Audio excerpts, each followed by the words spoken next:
Welcome to the Helping Writers Become Authors podcast. I'm KM Weiland, and I am here to take you deep with story theory, writing techniques, and the incredible wisdom of story.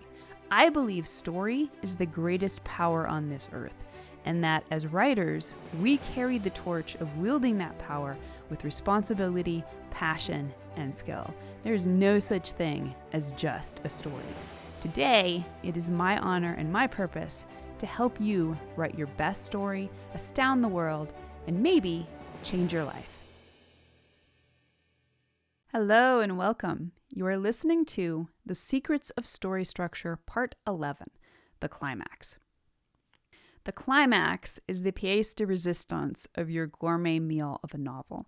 When you wheel out the climax and lift the serving dish's gleaming silver lid, this is the bit that gets all the oohs and ahs. The climax should have readers on the edge of their seats. They should be breathless, tense, and curious to bursting. They should have a general idea of what's coming, but also suffer the exquisite torture of a little doubt. What's going to happen? Will the characters survive? Will they save the world, their families, the battle, their lives in time? Starting with the third plot point, the action will rise to a fever pitch. The character will have been backed to the wall with limited choices about how to respond. The climax begins when the two speeding trains, driven by protagonist and antagonistic force, begin hurtling toward a final collision. The function of the climax is to conclusively end the plot conflict by deciding whether or not the protagonist will attain the plot goal. Although some genres, such as romance, predetermine the protagonist's success, it is not structurally important whether or not the character gains the plot goal. In some stories, the protagonist may decide the true victory is found in not seizing the plot goal, even once it is within reach. What is important is that the protagonist reaches a moment in the story in which it no longer makes sense to pursue the plot goal, either because the protagonist reaches the plot goal or because the antagonistic force creates a permanent block to the plot goal, or because the protagonist decides to relinquish it. Whatever the case, this is where the protagonist's pursuit of the plot goal ends. For example, in Lois McMaster Bujold's The Curse of Chalion, the climax is reached when the protagonist Kazaril and the antagonist Martu clash in the duel that kills Martu, which allows Kazaril to achieve his goal of breaking the curse upon the royal family. In the classic film The Thomas Crown Affair, insurance investigator Vicki Anderson fails to achieve her plot goal when the trap she sets for her master thief lover fails. She waits to arrest him as his Rolls-Royce arrives to pick up the stolen bank money, only to discover he left the country and sent a decoy in his place. And in Frances Hodgson Burnett's A Little Princess, the protagonist Sarah's central plot problem is solved when she returns the neighbor Mr. Carrisford's monkey and reveals herself to be the long-searched-for daughter of Carrisford's dead business partner. And this allows her to escape her servitude to the evil Miss Minchin and return to a loving family.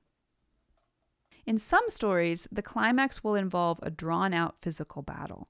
In others, the climax might be a simple admission that changes everything for the protagonist.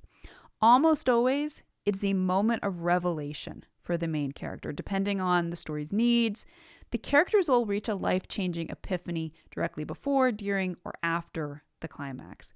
They will then act definitively upon that revelation, capping the change in their character arcs and ending the primary conflict physically, spiritually, or both. The climax is a sequence of scenes comprising the final eighth of the story. This sequence is designed to funnel the characters into the pivotal climactic moment. The climactic moment is the climax of the climax. It is the exact moment when the conflict ends. The climactic moment is one of your story's most structurally essential beats. And this is so not just because the plot cannot end without it, but because the climactic moment reveals what your story is really about and whether the structure you've designed has worked. Whatever happens in the climactic moment is what your story has been building toward.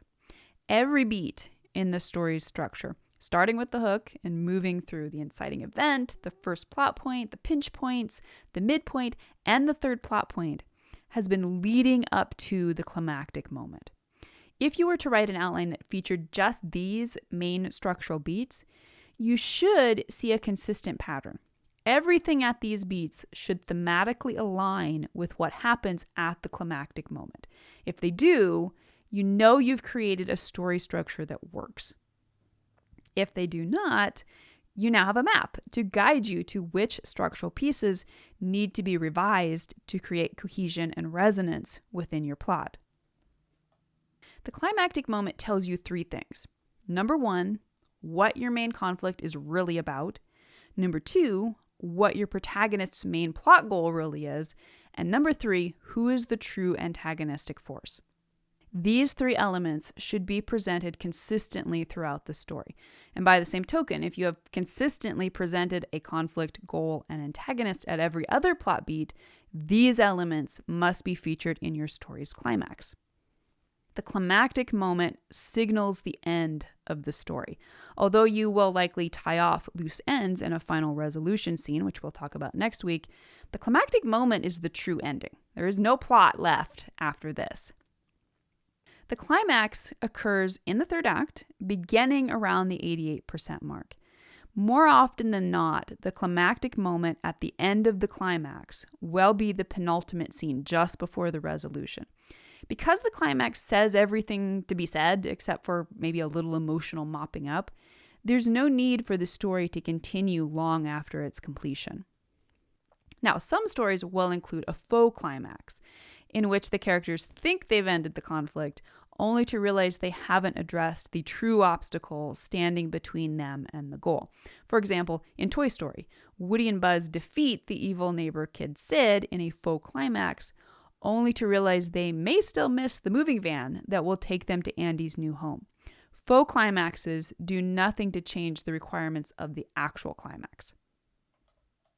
All right, let's look at our examples of the climax from film and literature. Starting with Pride and Prejudice. As in most romantic stories, the climactic moment of this classic novel occurs when the two leads come together, admit their love for each other, and commit to a long-term relationship. After Darcy's gallantry in patching up Lydia's elopement with Wickham and his efforts to reunite Bingley and Jane, he and Elizabeth are at last alone on a walk, during which they put straight their former misconceptions, repent of their misconduct to one another, and get engaged. It's a Wonderful Life. After receiving the gift of seeing the world without himself in it, George races back to the bridge and fervently prays, "I want to live again." This moment is both his personal revelation and a bit of a faux climax. It properly caps the unborn sequence, which follows a mini plot and structure of its own, and leads into the true climax, in which the town rallies to help George make up the $8,000 before he can be arrested. Ender's Game. After Ender and his team graduate from battle school, they enter a new series of what they all believe to be tactical games, training them to face the aliens. Pushed to the limit of his physical and emotional endurance, Ender triggers the climactic moment when he breaks what he perceives as the rules. He looses his frustrated aggression on the game and annihilates the enemy. Then comes the revelation that he wasn't playing a game at all, but rather commanding faraway troops fighting the aliens in real time. And Master and Commander, The Far Side of the World.